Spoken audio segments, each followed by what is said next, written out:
Hello everyone, Zach here, and today I'll be explaining everything around the promising Wolverine Peptide, also known as BPC-157. What if I told you that hiding in your stomach right now is a compound that could theoretically heal injuries faster than anything we've seen? Scientists found something in human gastric juice that sounds almost too good to be true. This compound showing promising research is called Body Protection Compound 157, also known as BPC-157. I'm about to show you everything you need to know about this so-called Wolverine peptide that's taken the athletic and biohacking world by storm. We're going to cover exactly how it works inside your body, what it can actually do, the serious risks that no one talks about, and why combining it with TB-500 might be the ultimate healing stack. But let's dig into its origins first. So, back in the 1990s, researchers were studying human gastric juice when they found something incredible. Hidden in this acidic soup was a small protein fragment that seemed to protect the body from damage. They called it BPC, also known as Body Protection Compound. What made this discovery so mind-blowing wasn't just what it did, but how tough it was. Most proteins and peptides get instantly destroyed in stomach acid, but BPC-157 just sits there completely unaffected. This thing can survive in your stomach for hours without breaking down. Scientists took this natural fragment and created a synthetic version, a chain of 15 amino acids that they could study and potentially use as medicine. So, how does it actually work? You want to think of your body like a construction site after an earthquake. Everything's damaged, workers are scattered, and there's no power or water. BPC-157 doesn't just send in more workers, it acts like the world's best project manager, coordinating 3 critical repair systems at once. First, it's going to fix your blood supply. When you get injured, your body needs to rush oxygen, nutrients, and repair cells to the damaged site. BPC does this by hijacking something called the nitric oxide system. Nitric oxide is like the traffic controller for your blood vessels. It tells them when to open up and let more blood through. But here's where it gets interesting. BPC doesn't just flood the area with blood like a broken fire hydrant. It actually stabilizes your nitric oxide system, making sure that you get exactly the right amount of blood flow. Too little and the tissues will starve. Too much and you can get swelling. This peptide also cranks up production of VEGFR2, which is essentially the GPS system for growing new blood vessels. When VEGFR2 gets activated, it triggers a cascade called the VEGFR2 AKT eNOS pathway. This is your body's blueprint for building new capillaries, the tiny blood vessels that deliver nutrients right to your cells. The second way that BPC works is by making your cells more sensitive to growth hormone. The peptide increases the number of growth hormone receptors on your cells, especially the fibroblasts that help rebuild tendons and ligaments. When BPC upregulates growth hormone receptors, it activates the JAK2 signaling pathway. This upregulation increases the sensitivity of repair cells to growth hormone signals, allowing them to respond more effectively to even low concentrations of the hormone.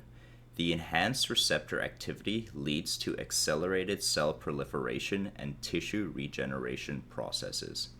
Let's get to the third mechanism, which involves BPC's activation of the FAK-Paxillin pathway, which regulates cellular movement.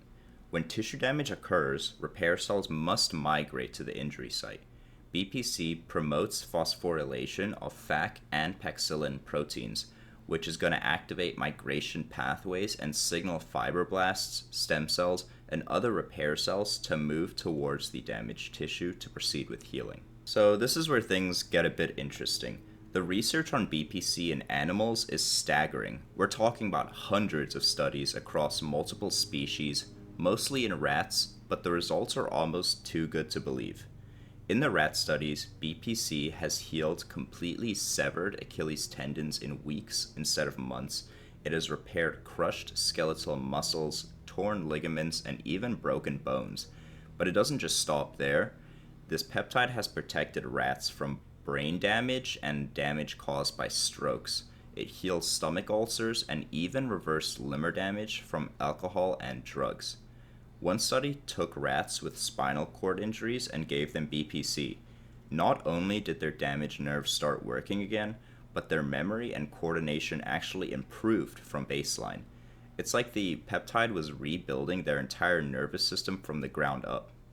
The really mind-bending part is that BPC seems to work on tissues that normally heal terribly.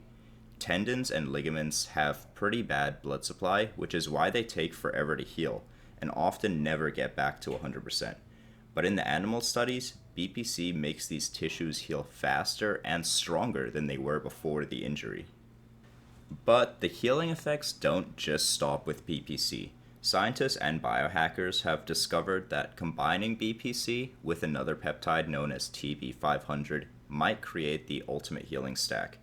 TB-500 is a synthetic version of a protein called thymosin beta 4, which is naturally found in almost every cell of your body. So while BPC is the project manager that coordinates repair, TB-500 is like the heavy machinery that actually does the work. So here's how they work together. So TB-500 is going to control something called the actin sequestration. Actin is the protein that forms the internal skeleton of your cells.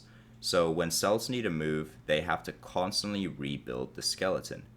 TB-500 regulates this process by binding to actin molecules and controlling when they can form into structures that power the cell movement. So you've got BPC giving the orders for the cells to move to the injury site, and TB-500 providing the actual engine that powers that cell movement.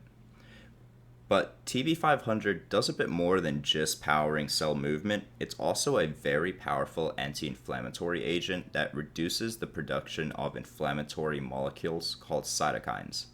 This is crucial because too much inflammation can actually slow down the healing process and create scar tissue. TB-500 also fights fibrosis, which is the formation of the rigid scar tissues, and it does this by reducing the number of myofibroblasts in wounds, and these are the cells that lay down collagen. But too much of it will create those thick, inflexible scars instead of the healthy tissue that you want. So how are they actually working together? BPC acts like the command center. It sends out orders and coordinates the repair responses. It grows your new blood vessels, makes cells more sensitive to growth signals, and activates the movement pathways. TB-500 acts like the workforce. It's going to provide the mechanical power for the cells to actually move.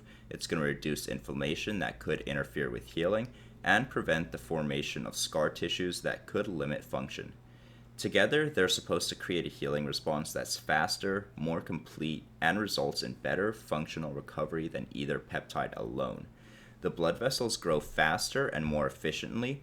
The repair cells not only get the signal to move, but actually have the power to get there, and the whole process happens in an environment with less inflammation and scarring as a result. As great as this all sounds, there are some shortfalls, and it's going to be in the research. So despite all the amazing animal research we have, there's almost no reliable human data on BPC. There was supposed to be a phase 1 clinical trial that started in 2015, and it was registered with the FDA, had an official number, and was supposed to test the safety of BPC in healthy volunteers, but 8 years later, that trial is listed as status unknown and no results have been published. Some papers from the late 2000s mentioned BPC being in clinical trials for inflammatory bowel disease, but those results were never published either. So all this is going to bring us to the elephant in the room, the potential risks that no one's really talking about. The biggest concern with BPC isn't really what it does, but how well it does it. So you remember how incredibly good it is at growing new blood vessels? While that's great for healing injuries, it's actually exactly what cancer cells also need to grow and spread. So the pathway that activates BPC, the FAK-Paxillin pathway, and the VEGFR2 system, these are the same two pathways that aggressive cancers use to fuel their growth. So if you have any undiagnosed cancer cells hiding in your body, BPC could theoretically help them grow faster and spread more aggressively. Now, no study shows that BPC causes cancer itself, but there's also been no study that has specifically looked for it. So the concern is that by systematically promoting blood vessel growth throughout the body, you could inadvertently be feeding any hidden cancer cells. The second major risk is where people are actually sourcing these peptides from. BPC-157 and TB-500 are not approved by the FDA for human use, so there's no actual FDA-approved labs creating this. So what this means is that people are typically resorting to buying them from unregulated online vendors who can just slap a "for research use only" label on the vials and call it a day. So these products could contain anything or nothing at all. That's why having knowledge on reputable sources, being able to understand third-party lab testing, and doing your own extensive research on where your products are coming from is crucial. Let's get into the actual dosing protocols. So one approach that you can take is running BPC-157 on its own, and the typical dosing ranges for this vary from 250 to 500 micrograms, and it's injected subcutaneously once or twice per day, just depending on the type of injury and whether it's an acute or chronic injury. Most people try to inject as close to the site as possible, thinking that it works better locally, but the evidence on this is pretty mixed. So if the area is in a sensitive area with nerves or it'd be too dangerous to inject, you can definitely just get away with injections in the typical locations such as the glute or stomach. People are typically running this from anywhere between 4 to 12 weeks, and this also just depends on how bad the injury is and how well you're responding to your protocol. So the actual Wolverine stack is when people are combining BPC and TB-500, and you're going to be getting the synergistic effects of both peptides doing this. So the idea comes from the different mechanisms working together, kind of like a tag team for accelerated recovery for more severe injuries or post-surgical healing. Most of the approaches use 250 to 500 micrograms of BPC twice daily, and this gets paired with TB-500 at 2 to 2.5 milligrams twice weekly. Again, you can adjust this based on the severity of what you're trying to heal. Both of these approaches typically run from 6 to 8 weeks, and you may find vials with BPC and TB mixed together. However, I do recommend that you separate these vials out so you can easily manipulate your dosing, and if you do get side effects, you can figure out exactly which one it is. So I just want to re-emphasize that all of this is anecdotal with the dosing protocols. We're talking humans experimenting on themselves with compounds that haven't been properly tested with thoroughly published results. The doses, the timing, and the combinations are all really just educated guesses based on the animal studies and from user reports. The people trying these protocols are essentially just running their own experiments, and while some people report amazing results, others might not see anything at all. And with sourcing coming from the underground markets, it's crucial that you know what to look for in terms of purity and making sure that you're getting what you expect. BPC-157 and TB-500 are showing really promising results in the frontier of regenerative medicine. The animal research is genuinely impressive, but there are some shortfalls. Again, with the human studies, we don't have much published data, if any, on it, so we don't know any long-term efficacy of these drugs. So if you are considering these peptides, you need to weigh the potential benefits against the risks. You're essentially volunteering to be part of an uncontrolled experiment. So you need to make sure exactly what you're getting into. You'd have to research your sources thoroughly and make sure that you have the proper guidance and knowledge going into this.